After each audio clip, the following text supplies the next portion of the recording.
Thank you, Jack Hibbs, for that insight. I really appreciate it. He went on to say in that clip much later that it's never been this late in history, and I certainly concur with that. It's been an amazing week of events. Number one, we've got a Middle East war raging, raining death and destruction on both sides. Secondly, I live in the state of Minnesota, and we experienced a political assassination a week ago. When you hear news out of my home state of Minnesota, sadly, it's never good.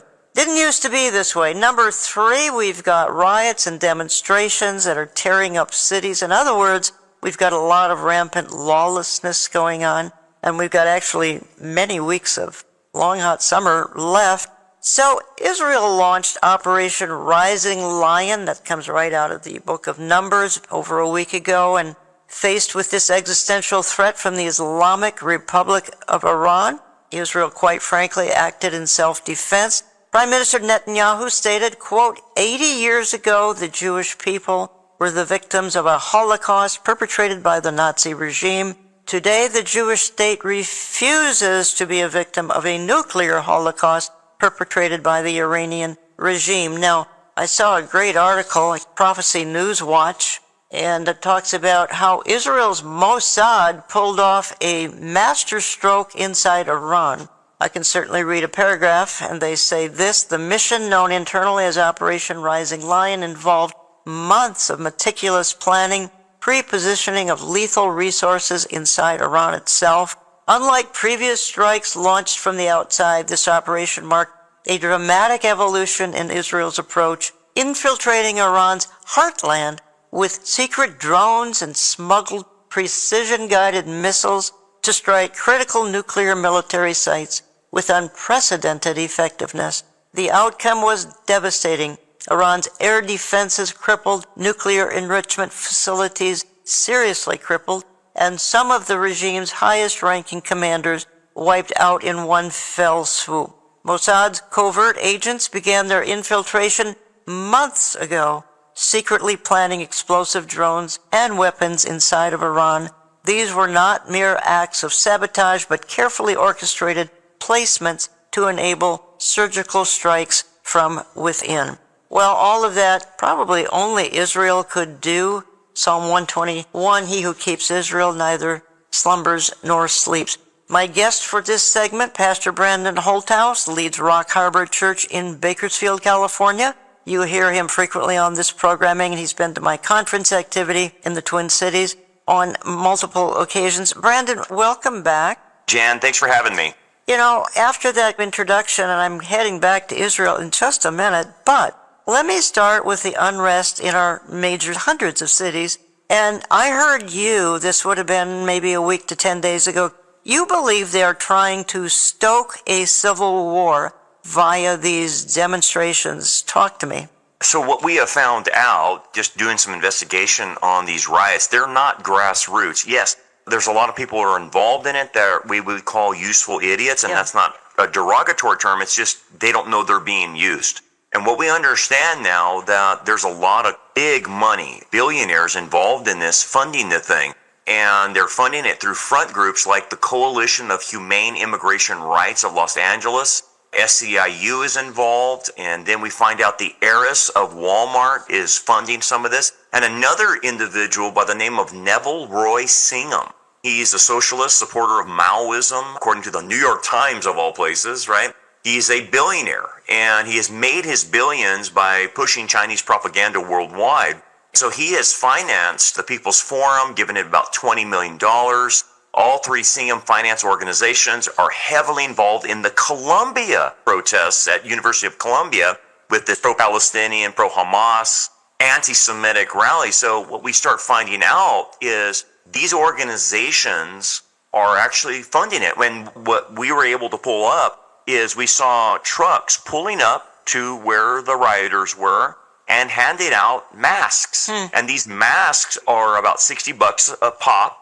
And this guy was delivering hundreds of these masks to rioters. The other thing about this guy that I mentioned, Neville Roy Singham, get this, he is married to Jody Evans, who's the founder of Code Pink.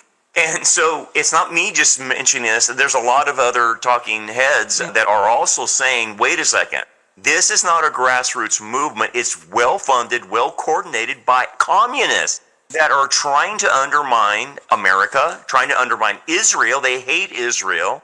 And basically, it's really an attack on the West. But when I say it's an attack on the West, Jen, it is really an attack on the Judeo-Christian foundation of the West, which includes Israel. So it's very nefarious. As you know, being from Minneapolis here, I watched some of this activity back in 2020, and we have sections of Minneapolis that were literally burned to the ground in 2020, the George Floyd ordeal back then.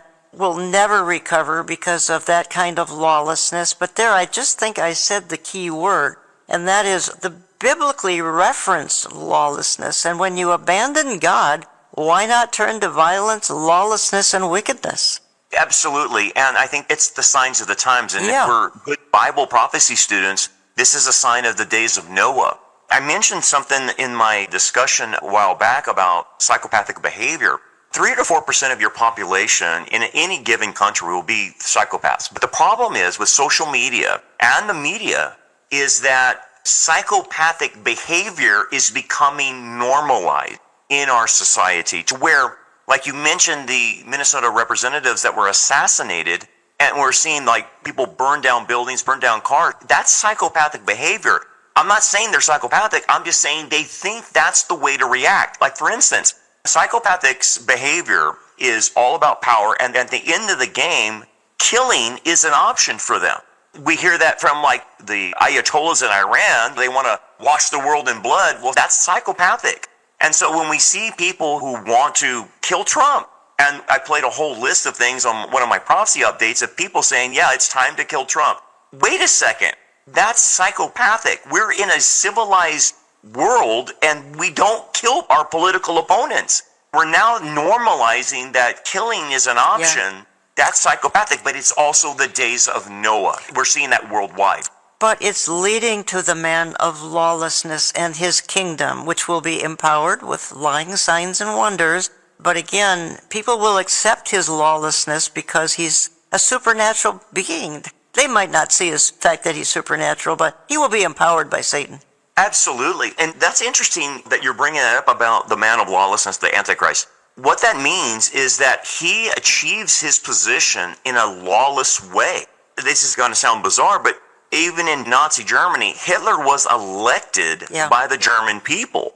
But when you mention lawlessness associated to the Antichrist, it means that he achieves his power in lawless ways. And look, we already know that.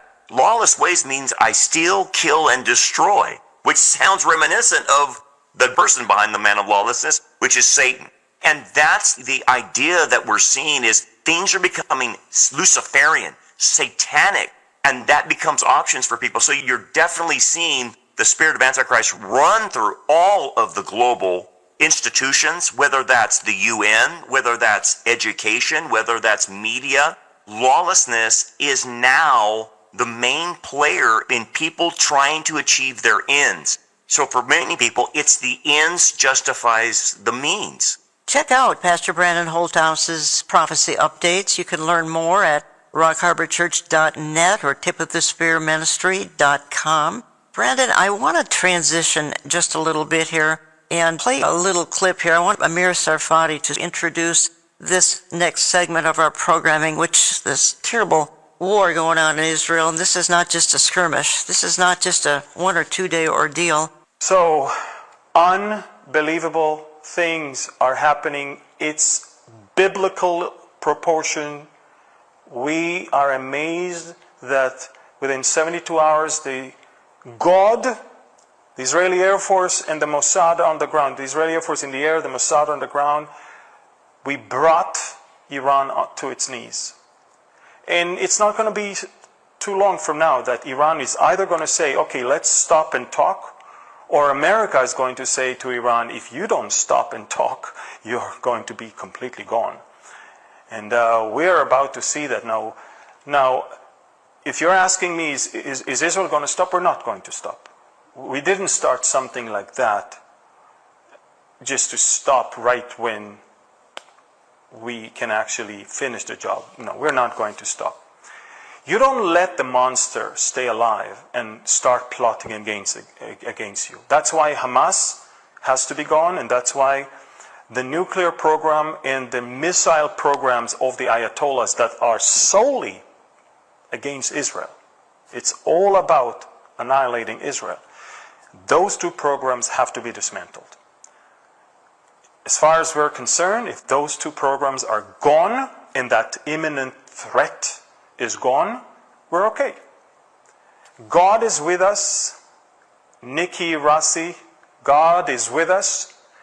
And the Ayatollahs are embarrassed and they are humiliated to the point that their own people right now are criticizing them and are saying to them, why do you even lie to our people? I mean, people in Israel know more what's going on in Iran than the Iranian people.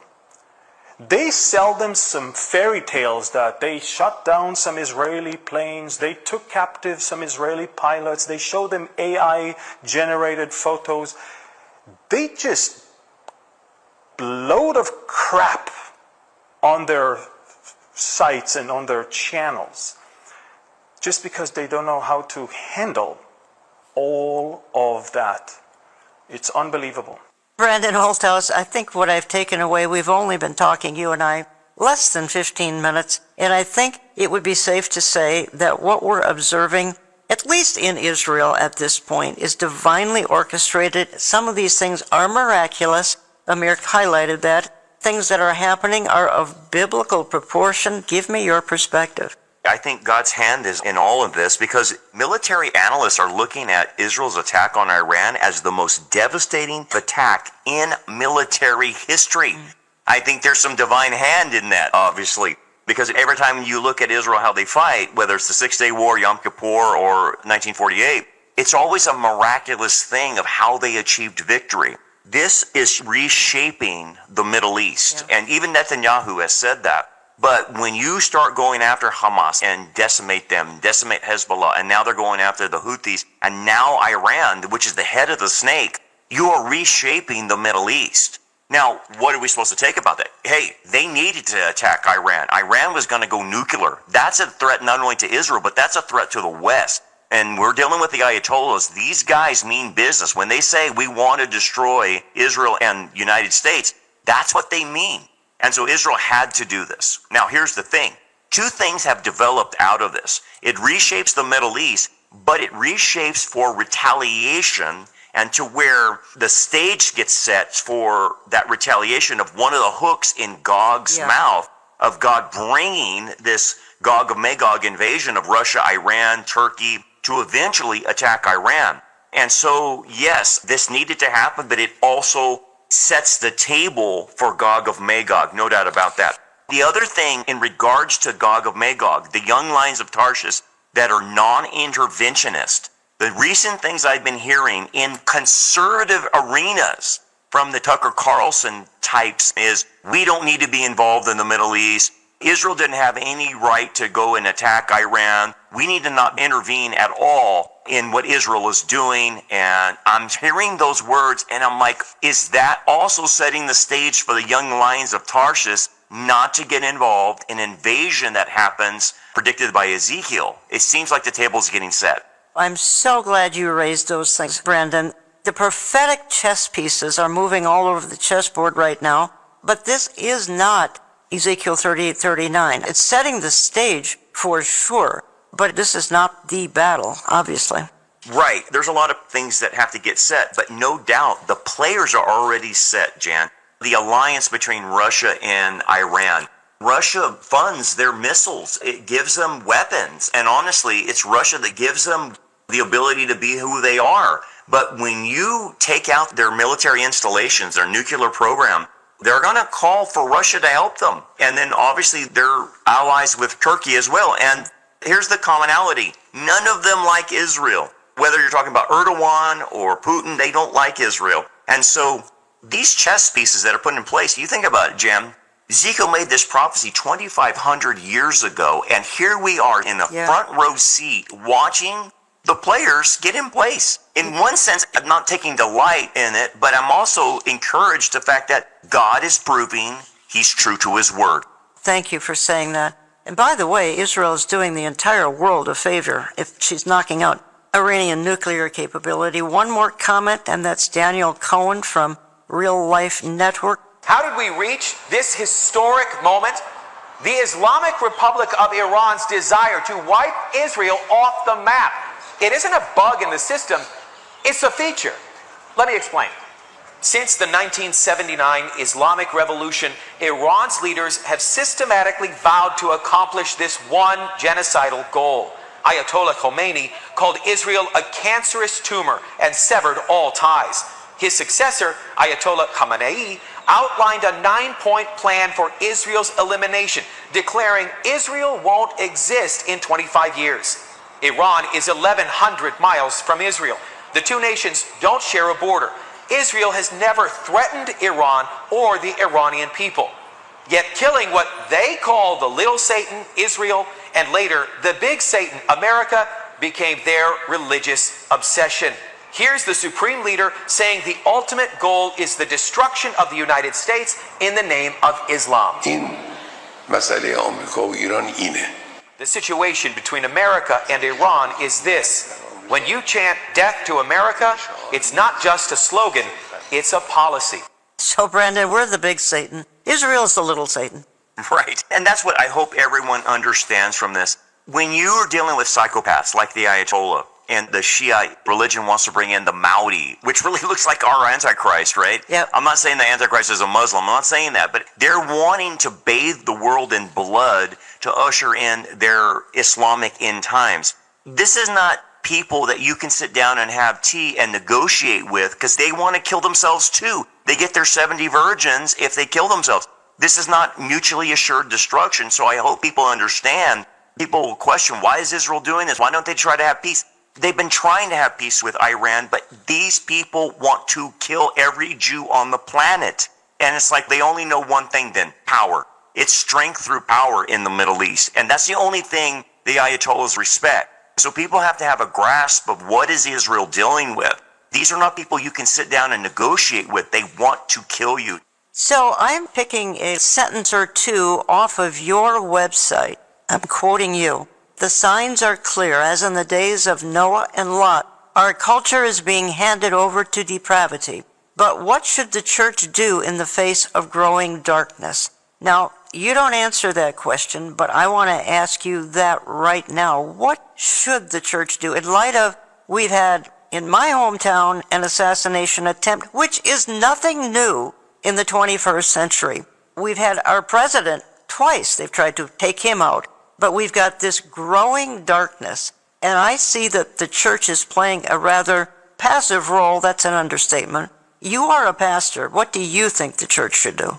The church needs to get motivated to stop being silent and say, well, I'm just not interested in what's going on in the Middle East. I'm not interested in the LA riots or what's happening in Minnesota. The church has unfortunately buried their head in the sand. There's no moral clarity coming from the churches anymore. So the churches and Christians that I'm encouraging, start speaking out. Give people the right information. We're having a problem. And the problem is the social media and the media is controlling the propaganda. So we need the church to weigh in biblically on all these issues, whether you're dealing with Israel or Middle East, or we're dealing with the riots. Does most of the church realize this is not grassroots? This is communistic trying to overthrow America? I doubt it. Do they understand the intricacies of the Middle East? I doubt it, because they're not getting their information from the correct sources. Number one, the correct source is the Bible. That's going to tell you how to discern things. Jan, we're losing the fight on transgenderism. People think there's 52 genders. 54% of the church thinks gay marriage is okay. And why? Because the church is silent on all these issues. My admonition to everybody, as Christians or pastors, you have to voice the biblical opinion and counteract the lies. Couldn't agree more. Brandon Holthaus. Learn more again, rockharborchurch.net, tipofthespearministry.com. Check out his prophecy updates. Brandon Holthaus, Olive Tree, and your ministry has partnered in Israel for many, many months now, probably going on a year. We've got representatives in Israel, and we had Joe Martin Rishi and Gene DeYoung there the month of March with outreach efforts there. You're doing the same thing day in and day out. How can my listening audience help? We have been inundated from Israel and our units that we support, and we're partnering with you. They're requesting help in this war. They have requested more helmets, more bulletproof vests, more night vision, and more drones. And all of this is to provide safety to the IDF soldiers. And that's one way you can weigh in on that. They can go to my website, rockharborchurch.net, go to the giving tab, pull down Bless Israel Fund, and you can give directly to that. And here's the other thing. It's not just supplying physically for protection. Our Messianic contacts witness to them about Yeshua and tell them why we do what we do. And it's an opening that we have never seen before to tell them the good news about Jesus Christ. So at Brandon's website, rockharborchurch.net, you'll find Bless Israel Fund. At the Olive Tree Views website, Israel Project, once you get to the donation section, that's at olivetreeviews.org. The other is rockharborchurch.net. Brandon, I'm down to just a few minutes. We have talked about some troubling things today, and if you and I were to reveal some of the stories behind what we're doing in Israel, that would be very encouraging. Why don't you share at least one of those kinds of stories? With Israel being in this war that started in October 7th, it's been the longest war Israel's been in. But what it's doing is opening up many of the Jewish people to hear the good news of Jesus Christ like never before. Jan, we have been multiple times to Israel since October 7th, and we're talking to guys in the IDF, and they're asking questions. Why does the whole world hate us? Why is this happening to us? And then we lean in on that and say, well, the worldwide anti-Semitism is predicted. Let me show you where that's at. And Jan, it's opened their hearts. And so it's so encouraging, even though it's terrible to think that they're in a perpetual war. Yeah. But God is using it to open their hearts to the gospel because he wants everyone to be saved, Jew and Gentile. And he doesn't want them to go through the tribulation. And like Olivier Melnick, our mutual friend, says, Zechariah has a percentage in Zechariah 13, but we can reduce the number of that percentage by getting the gospel to the Jewish people beforehand. And they're open to it now because of the war. As you say, the Bible is pro-Israel. Now, not every church denomination believes that, which doesn't mean we're going to be quiet about it. All Israel is saved. Now, that doesn't mean every Jewish person comes to faith, but every Jewish person who survives the tribulation will see him whom they pierced and mourn for him and turn to Jesus. But they are God's people. He has a plan for them. Whether the church is behind it or not, that plan will be carried out. No doubt about it. And that plan is unfolding in front of everyone's eyes. Yeah. And we got Christians that are not watching God work with the nation of Israel. He has brought them back into the land. That was predicted by the prophets. And he's going to use them again. The church is going to be raptured, and then he's going to start the program with Israel again. And Israel one day in the Messianic kingdom will be the light to the Gentiles. They will be the client nation. And Jesus will rule through the Jewish nation. Like Deuteronomy said, they're not going to be the tail of the nations. They're going to be the head of the nations at that time. That's why we're Christian Zionists. We see a plan and a purpose for the Jewish people. They have a right to the land and a right to defend themselves. That's why we support them so much during this critical time. Some good will come out of this tragedy that we've been watching here in the last week or two in Israel. God will bring some good out of it. We have to believe that because right now, what we're seeing in the media, it's pretty bloody. A lot of things are being broken. It's heartbreaking to watch. It is. It's kind of like a bittersweet thing that you see in Revelation chapter 10, where John has to swallow the scroll, and it was sweet but bitter. And that's how I see eschatology in the view of the last days. I don't like to watch America implode with its immorality. Nobody does. I don't want to live in a world that is full of anti-Semitism and psychopaths wanting to kill people, and our streets littered with people running through and destroying and killing people. No one wants to live like that. But I also know this, because I know the scriptures and you know it and our audience knows it. It is a fulfillment of scripture. And it means that we're getting closer to God wrapping this thing up and saying, I'm going to pull the plug. I'm going to take the church home. I'm going to finish judging the world. And then I'm going to set up my Messianic kingdom, because that's what we're looking forward to. That's the sweetness of going home and the kingdom being established. But it has to get worse before it gets better. So that's the bitterness about it. Want to hear more? Check out Brandon Holthouse's prophecy updates. YouTube, Rumble, rockharborchurch.net. Brandon, thank you for all you do. We appreciate it so much, and it's been a joy to partner with you here over the last many years. So we're going to press on and keep looking up. Thank you, Jan, for being the pioneer that's led the way for all of us. We're going to continue this discussion in part 2 of our programming. Ken Michael and Josh Schwartz talk to Mark Henry. Don't go away. Welcome back to Understanding the Times. I'm Ken Michael, along with my co-host, Pastor Josh Schwartz. And joining us today from Revive Church in Brooklyn Park, Minnesota, is Pastor Mark Henry. Mark, welcome back to the program. Good to be with you guys.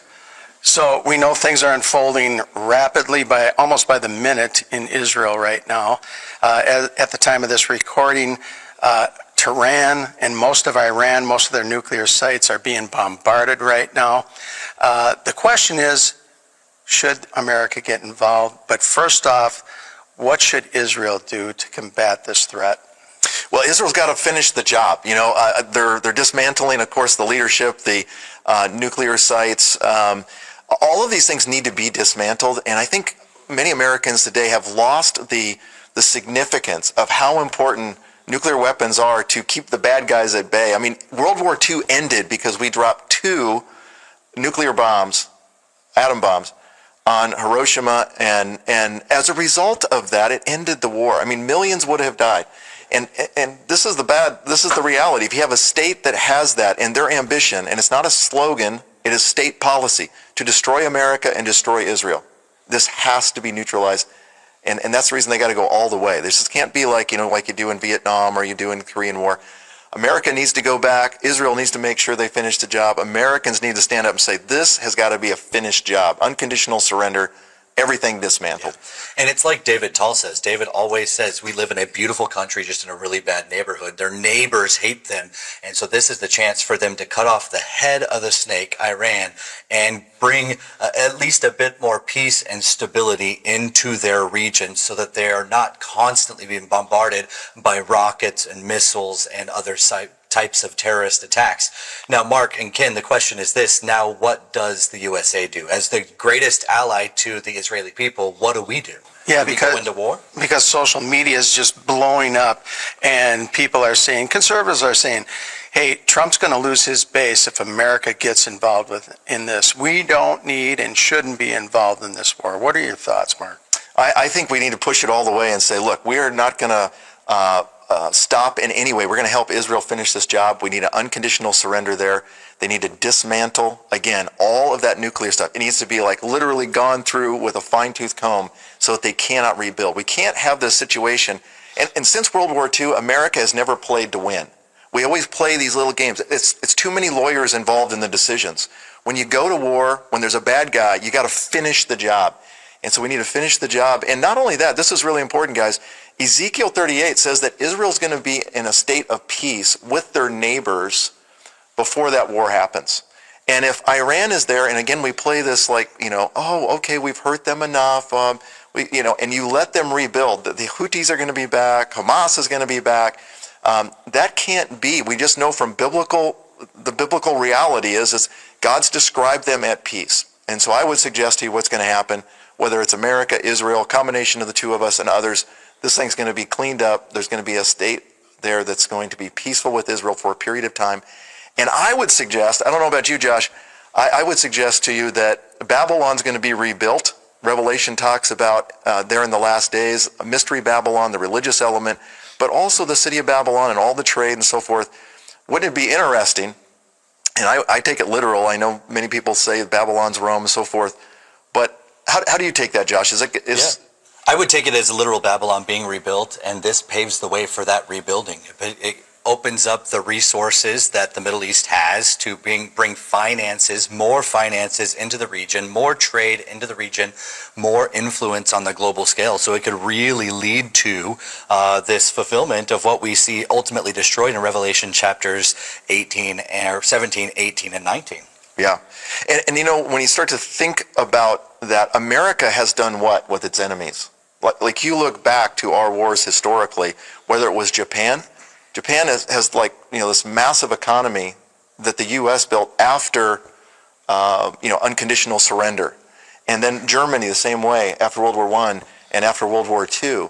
And I just think we're poised again for another situation where actually a really bad actor, Iran, is dealt with, and then there's going to be this rebuilding and Babylon and so forth. So you mentioned Ezekiel 38, and we're watching social media, and many pastors, some that we're affiliated with, are saying we're seeing the setup for Ezekiel 38. And you just mentioned we're not there yet. What has to happen exactly before that scenario can even unfold? Yeah, it's more than just the players. A lot of times people talk about the players and their alignment, but the conditions on the ground have to be different in Israel. So, for example, in 38:14, God says, my people, Israel, are living securely.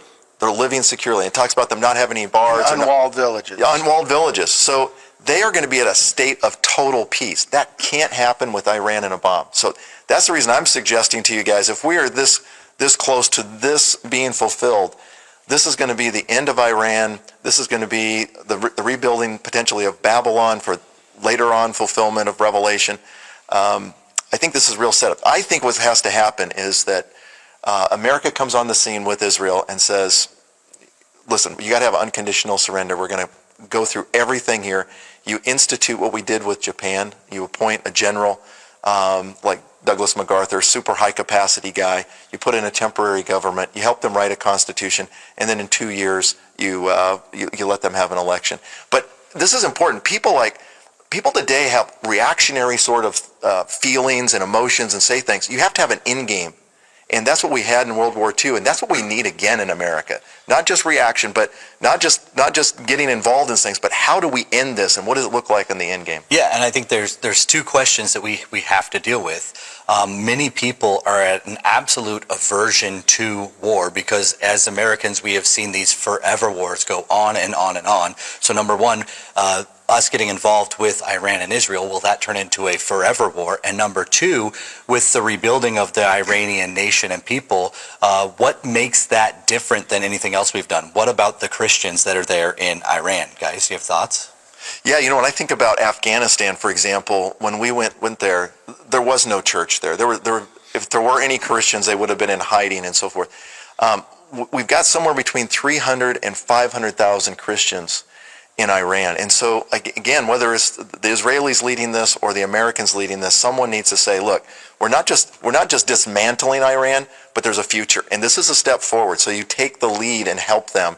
And I would suggest if I had President Trump sitting here, I'd say, President Trump, take one of our best leaders, put him in charge, go to some of the Christian leaders there and so forth, and you say, we're going to appoint a temporary government, help them write a constitution, 2 years you have elections. You lay all of that out and let them go forward. Ken, thoughts on forever wars? Well, yeah, Americans are tired of war. If you look on social media and what people are talking about, they're sick of it. We looked at what happened in Afghanistan, and we saw the tragic withdrawal that we did there. So people are tired of that. But getting back earlier to the point, not only making Iran secure, but look at what they're doing in Gaza. They have the chance to defeat Hamas and then redo that area too. So when you look at Ezekiel 38 being formed and Israel living in a secure area, eliminate Hamas, Hezbollah's out of the picture, and now Iran. Their immediate threats are gone because of the Abraham Accords. All the other Arab countries want to have peace.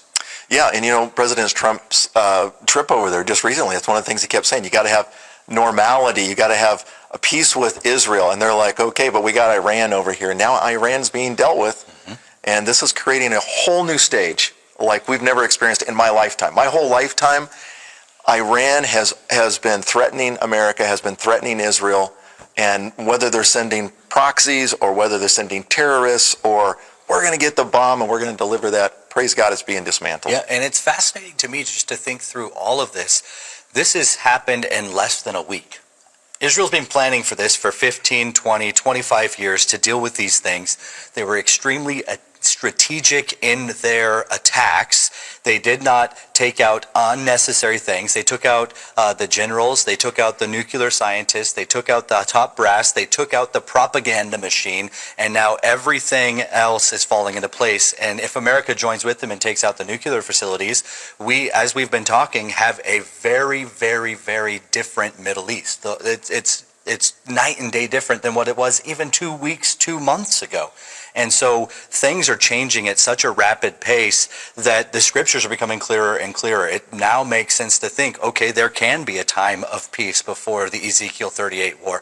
There can be a rebuilt Babylon in the book of Revelation. All these things are just proving that God is faithful and we can trust him and his words and his promises. Yeah, that's why I really have an issue with conservatives and others that don't want to take care of this issue, because what we're seeing is violence and lawlessness on a scale never seen before. Iran is the largest state sponsor of terror. They are responsible for tens of thousands of deaths across the world, but especially Americans, thousands of deaths they've caused through their proxies. So if we don't combat this, if we don't go after them and eliminate this threat, it's just going to continue. Now, I think we also have to make a distinction, and I think we've touched around it, but there is a difference between the Ayatollahs and the regime and the Iranian people, right? Absolutely. Oh, yeah. So it's not that all Iranians are bad people. It's not that all Iranians are buying into the terroristic tendencies of the regime. It's actually the regime that's, as the Ayatollah was put in place decades ago, that the oppression has come on. Before the Ayatollah ran and was in power, Iran was a free country, a free nation that was actually flourishing. And then the regime changed, and we have absolute chaos. Yeah, and when we saw in 2009, when we had the chance to overthrow the Ayatollahs, President Obama, what did he do? He not only didn't support them, but he sent over a pallet full of gold and cash to the mullahs to keep them going. So we're responsible for some of that. We're responsible for some of what we're seeing right now. I think our prayer is that if these nuclear sites are eliminated and the Ayatollah is removed, that the people will rise up and form their own government like you were talking about. Yeah, this is a unique opportunity in history in the Middle East. And I just think we're living in amazing times to watch it literally unfold right before our eyes. And I think Christians need to come back. Listen, God has told us Israel's going to be in peace. Yeah. That's a fact. The question is, how do you get there? And this seems to be the plan of how we get there. All right. Well, we're going to transition here, Mark, and I want you to listen to a clip, and then I'll get your take on it. Trump immigration authorities launched a series of targeted raids throughout the city of Los Angeles today. And tonight, a massive protest is taking place outside the LA headquarters of ICE. We are having an administration that's targeting peaceful protests. We haven't seen any violence happening here. There's some yelling going on, but it doesn't seem as kinetic. I haven't seen anyone pull out a weapon. You have a number of, it appears, peaceful protesters. We didn't see any weapons or sticks or anything. There wasn't anything like a riot happening. True peaceful protesters who believe in a cause, who are doing this the right way. These are peaceful people that want to get their message across. Just a bunch of people having fun watching cars burn. A message today in all 50 states, millions across the country from New York City to California, protesting what they see as an unconstitutional push by President Trump to expand the power of his office. They call the protest No Kings. More than 2,000 cities here in the U.S. and across the globe taking part in these protests today. It all comes after days of tense protest over immigration raids and President Trump's deployment of the military to Los Angeles. The protests were mostly peaceful, but police say a pedestrian was hit by a car during the march. We also witnessed a brief scuffle between demonstrators and Trump supporters. I'm getting called out on this because I called Donald Trump a wannabe dictator. It's because he is. The governor's being mean, and the governor's speaking out on that. Well, maybe it's time for us to be a little meaner. Welcome back to Understanding the Times. Our guest today is Pastor Mark Henry, Revived Church, Brooklyn Park, Minnesota. Mark, not only are we seeing violence and lawlessness all across the world, but we're seeing it right here in the States. And immigration is a hot topic right now. And we're seeing this administration and law enforcement, especially ICE and other agencies, trying to do something about it. Should we even try to remove some of these people out of here?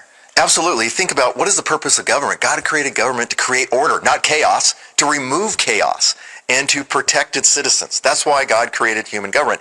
And government carries a sword, according to Romans chapter 13, to deal with bad guys. That's their job.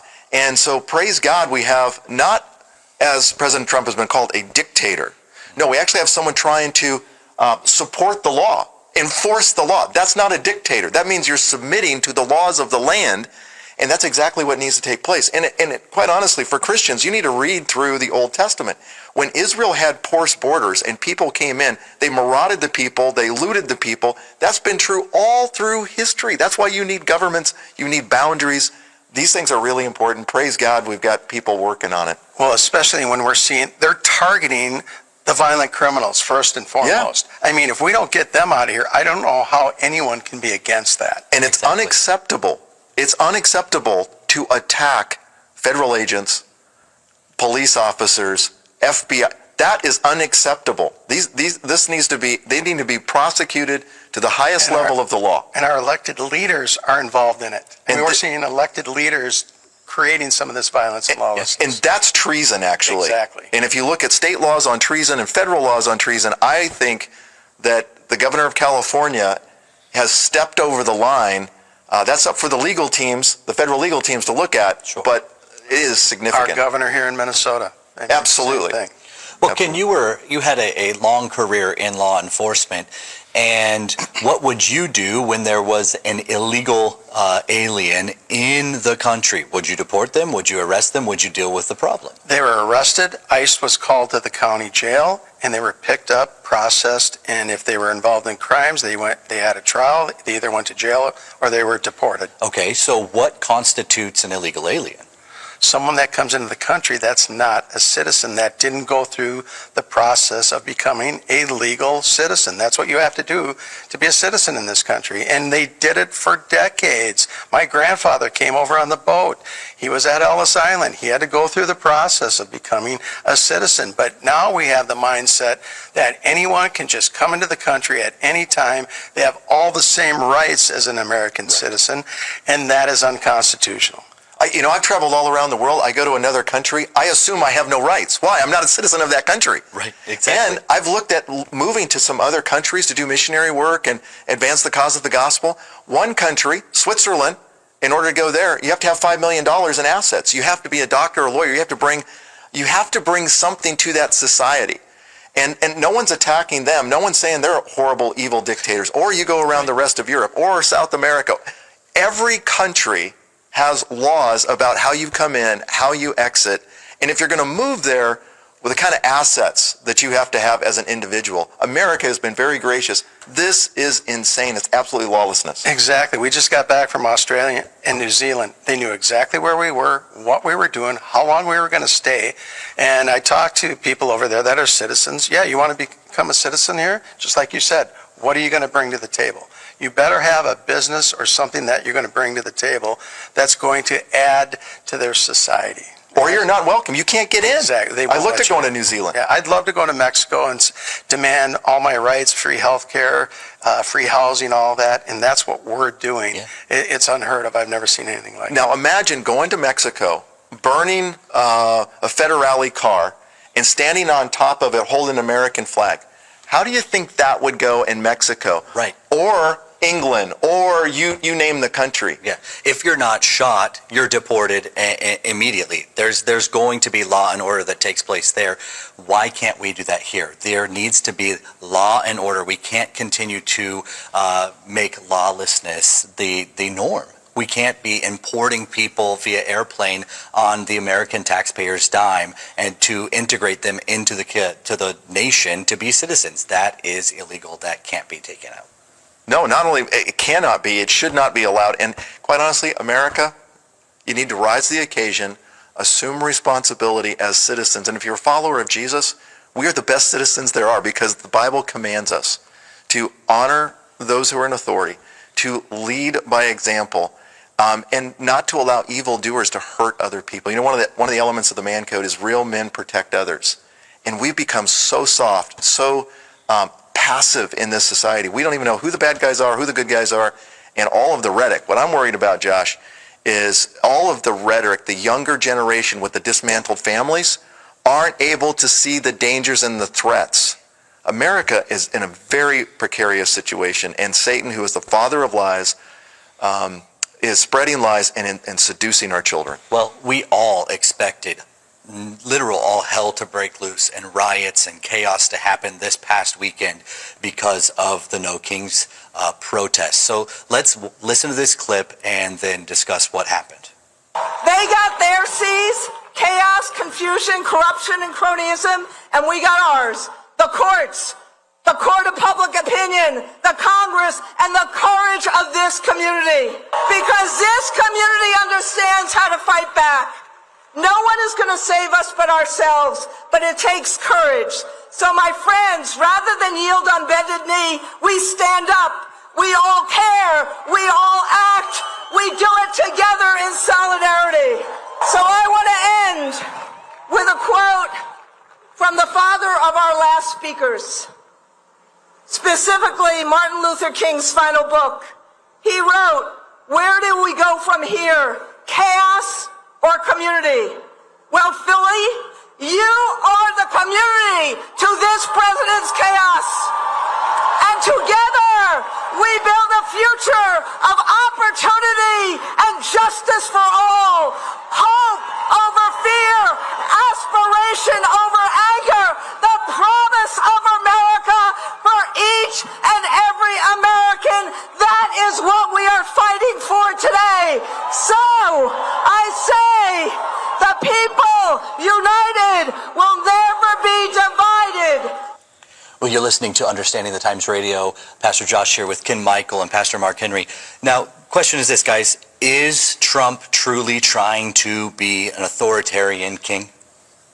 Well, like he said, after that protest, it must have worked because he's not a king and he's still the president of the United States. So obviously it paid off for what they did, or they think it did, but it was ridiculous. What was the goal of this? To have a protest to say that we're under the authority of a king like we would have been in England or Europe? I mean, it didn't make any sense, but it was a nationwide protest, and we saw it happen all over the country. Yeah, over 1,500 protests around the country. I've seen as high as 2,000. But, you know, we were anticipating what we saw in L.A. just a week earlier, and the burning and looting and so forth. Praise God, that didn't happen, and people have the right to speak and to peacefully assemble and let their voice be heard. That's part of what the Constitution says. But when you listen to the rhetoric there of Randy, and she's going on and she quotes Martin Luther King, are we going community or chaos? I think if she actually read Martin Luther's book, he says we got to go community, we got to go love, we got to go peace, not chaos.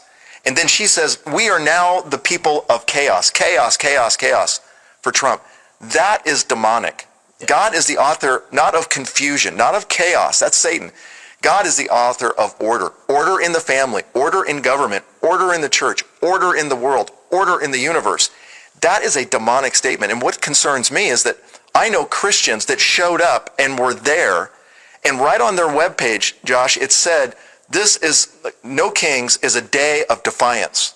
Yep. Satan is the defiant one. Yep. We are not a defiant people. We are a people, hupatasso, submit.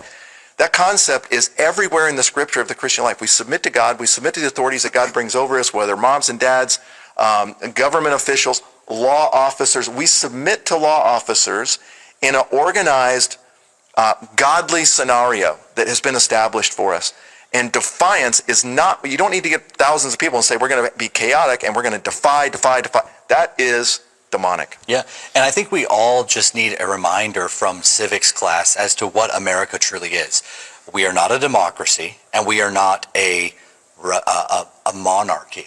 We are a democratic republic, which means that there is democratic ways in which we vote. There are democratic means by which our elected officials come into office, but it is not a true ultimate democracy. And so it is not the rule of the people by the people. It is controlled and not chaotic. Mark, what are your thoughts there? Yeah, a constitutional republic means that there are laws in place, and it's not just everyone coming together and automatically 51% get their ways. There's laws that are put in place. The president has to submit to them. That's why he has gone to court and has paid lots of money in lawyers' fees over his lifetime. Everybody is under the law. Law enforcement is under the law. So that's what a constitutional republic does. And then in our constitutional republic, there is an election process. So when they're talking about how we're going to be the people of chaos and confusion and we're for democracy, just remember, Randy, President Trump won the majority vote. That's the democratic process, and the Electoral College vote, that's the democratic process within a constitutional republic. So when you say, for example, there was a protest right next to our house, and there was a gentleman holding a sign that said, Veterans for Democracy opposing President Trump. He's opposing exactly what took place through the democratic process within the constitutional republic. What does he want? Chaos and disorder. Right. Well, our guest today has been Pastor Mark Henry, Revive Church, Brooklyn Park, Minnesota. Mark, how can people get in touch with you? Yeah, you can find us on, the best way is just do a search. Just search Mark Henry, and you'll see Revive Church, Mark Henry Ministries, 412 Church. It'll come up everywhere. And look for us on our Thursday night events, too, on his website. Mark, I want to thank you for joining us. Thank you, and God bless you and your ministry.